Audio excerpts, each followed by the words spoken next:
Hey YouTube, it's Gettyman here, and upon rewatching my older winter event videos, I realized I mentioned what I use in my loadout, but never gave a concise list of everything, nor the reasons why I use what I use. This video will be dedicated to what I use to fight off the hordes of snowmen, and why I use it.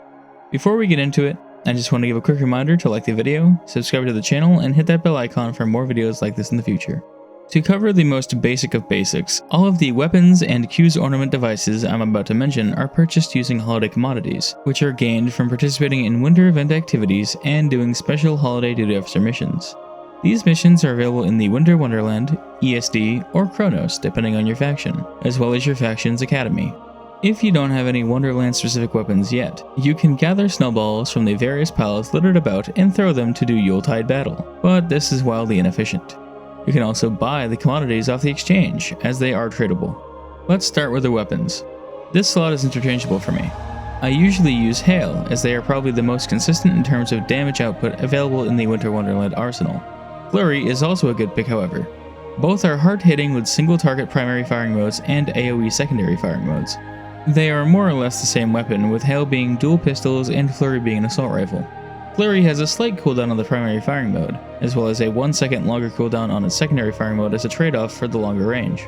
The Hail primary fire has a 25 meter range compared to the Flurry's 30 meter range, but the secondary on Hail is just 15 meters compared to Flurry's 30 meters, so you'll have to get much closer to maximize Hail's potential.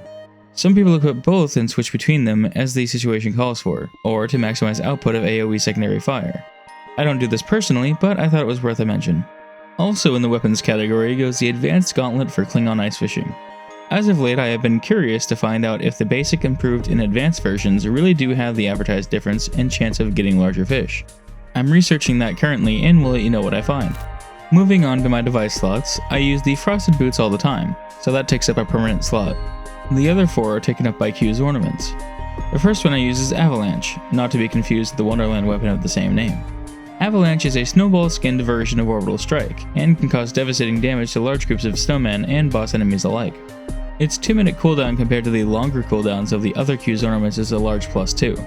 A small tip for using Avalanche is you can go into shooter mode by pressing B on the keyboard and designate a target rather than leave it up to the auto-targeting system. The second device I use is the Gingerbread Defense Squad. This is just a gingerbread person version of Security Team and spawns in 2 gingerbread people to aid you in combat. I find this very useful both for damage and to get aggro off me for a short while.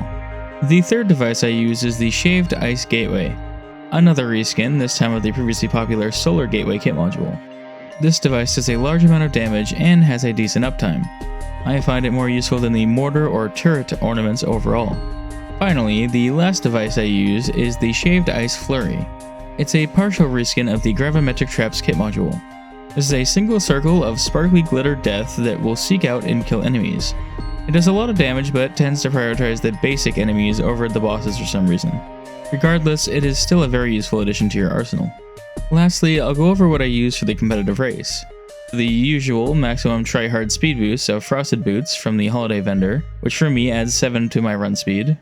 Burnham's CQC armor and Hazardous Environments Crown Shield from the Discovery Reputation for plus 10% and plus 20% run speed respectively. A crafted weapon with the run modifier for an additional 10%. You can find one on the exchange by just searching for run. The Physical Conditioning Ground Reputation trait from the Delta Reputation for an additional 5 to 6.3% depending on your rank.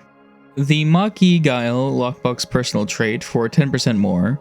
Also, the Fortune Tribble, pre-made on the exchange or created by feeding a AAA Fortune cookie, which adds another 5% to run speed.